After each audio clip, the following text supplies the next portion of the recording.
Okay, I'm here with Nick, the Italian stallion Angeloni, one of my MMA fighters here. He's gonna go over some self-defense moves from aggressor attacking.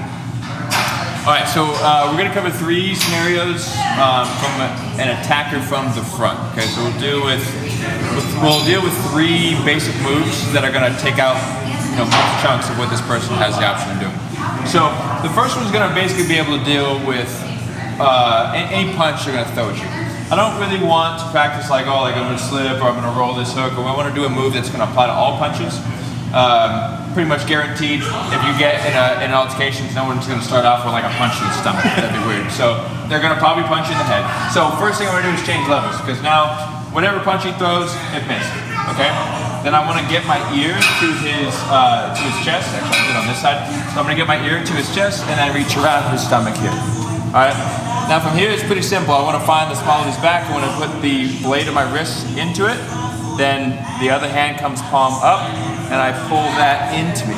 Okay. And then, can you see my knee back here? So my knee is going to break the posture of his knee, and then my head is going to just bring him over. Okay, and I would bring him all the way down if I want. Okay, so this second scenario is going to apply for, say, like a push or maybe a shirt grab, jacket grab, anything like that. Okay, so, but the idea is that his hands are somewhere here in front of me. Maybe he's trying to get my lunch money and he's like strangling me with two hands. Whatever, it doesn't matter. But the hand's in front of me. I want to take my non-dominant hand and bring it inside the back of my wrist to the inside of his hand. And I'm just going to swim this through, okay? As I push this out, I want to go right to the wrist grab, okay? So, swim, feet down, find the wrist, okay?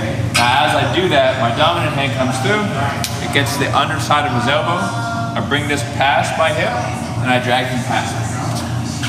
Now a little detail on this, to kind of be able to establish more dominance in this position, I roll, if you watch my right knee, as I bring him past me, blocks his, okay, so he falls forward like that. Then I can get behind him, I can do whatever I want, I can lift him. But once I'm behind, the best thing to do, honestly, in a self-defense situation is use this opportunity to get away, okay? If you don't feel like you have the option of getting away, then just I'm gonna trip his right foot, so I'm gonna take my left foot. And I'm gonna stand kind of backwards like this. And then all I'm gonna do, we don't have mats, so I'm gonna bring him all the way down, I'm just gonna drag him over this. So that might be a better option, only because an aggressor may not be 5'5", 130 pounds. Yeah, don't do the lift. That's just a joke. That's just a joke. Okay, so for this third situation, it's probably going to be the least common. But basically, let's just say if they're grabbing my wrist. Maybe I'm dealing with multiple people. One guy's trying to hold me in place or something like that. But basically, whatever the situation, they're holding my wrist. What I need to do is rotate towards the thumb. I'm just going to throw this hand in. So I'm going to go towards the thumb. I'm going to take my thumb up, and see how there's an opening here? The skinny part of my wrist is going to come right through that. So go ahead and squeeze as tight as you can. Squeeze really hard. It's pretty much impossible, okay?